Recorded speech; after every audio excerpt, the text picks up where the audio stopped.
ಸ್ನೇಹಿತರೆ, ಶಿಕ್ಷಣ ಹಕ್ಕು ಕಾಯ್ದೆ ಅಂದರೆ RTEಗೆ ಹೊಸ ತಿದ್ದುಪಡಿ ಮಾಡಿ ಕಾಯ್ದೆಯನ್ನು ಜಾರಿಗೆ ತಂದಿರುವುದು ಅನೇಕ ಪಾಲಕರು ವಿರೋಧಿಸುತ್ತಿದ್ದಾರೆ.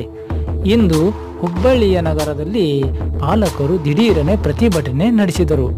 ವಾರ್ಡ್ ವ್ಯಾಪ್ತಿಯಲ್ಲಿ ಸರ್ಕಾರಿ ಶಾಲೆ ಇದ್ದರೆ ಖಾಸಗಿ ಶಾಲೆಗೆ ಪ್ರವೇಶ ಇಲ್ಲ ಎಂದು ತಿದ್ದುಪಡಿ ನಿಯಮ ಹೇಳುತ್ತದೆ. ಪರಿಣಾಮ ಯಾವೊಬ್ಬ ಬಡ ವಿದ್ಯಾರ್ಥಿಗೂ ಖಾಸಗಿ ಶಾಲೆಯಲ್ಲಿ ಪ್ರವೇಶ ಸಿಗುತ್ತಿಲ್ಲ.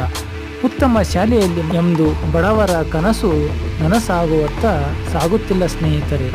ಹಾಗಾಗಿ ಸರ್ಕಾರ ಬಡವರ ಕನಸಿಗೆ ತಣ್ಣೀರೆರಚಿದೆ ಎಂದೇ ಪ್ರತಿಭಟನಾಕಾರರು ಆಕ್ರೋಶ ವ್ಯಕ್ತಪಡಿಸಿದ್ದಾರೆ. LKGಗೆ ಮಗುವನ್ನು ಖಾಸಗಿ ಶಾಲೆಗೆ ಸೇರಿಸಬೇಕೆಂದು ಅರ್ಜಿ ಹಾಕಲು ಹೋದಾಗ ಅವಕಾಶ ಇಲ್ಲ ಎಂದು ಗೊತ್ತಾಗಿ ಅನೇಕ ಪಾಲಕರು ದಂಗಾಗಿದ್ದಾರೆ. ಹಾಗಾಗಿ ಬಡವರ ತೊಂದರೆಯನ್ನು, ಪಾಲಕರ ತೊಂದರೆಯನ್ನು ಸರ್ಕಾರ ಆದಷ್ಟು ಬೇಗ ಗಮನಿಸಬೇಕು ಅನ್ನುವುದು ಪಾಲಕರ ಒತ್ತಾಯವಾಗಿದೆ. ಸರ್ಕಾರಿ ಶಾಲೆಗಳಲ್ಲಿ LKG UKG ಇಲ್ಲ, ಖಾಸಗಿ ಶಾಲೆಯಲ್ಲಿ ಪ್ರವೇಶವಿಲ್ಲ.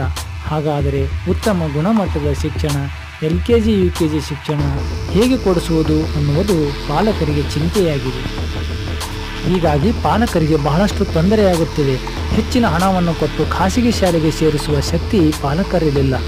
ಅದಕ್ಕಾಗಿ ಬಡವರ ಮಕ್ಕಳು ಖಾಸಗಿ ಶಾಲೆಯಲ್ಲಿ ಓದಲು ಇದ್ದ ಅವಕಾಶವನ್ನು ಸರ್ಕಾರ ಕಿತ್ತಿಕೊಂಡಿದೆ ಎಂದು ಪೋಷಕರ, ಪಾಲಕರ ವಾದವಾಗಿದೆ. ಸರ್ಕಾರಿ ಶಾಲೆಗಳಲ್ಲಿ ಸೇರಿಸಬೇಕೆಂದರೆ LKG UKG ಇಲ್ಲ.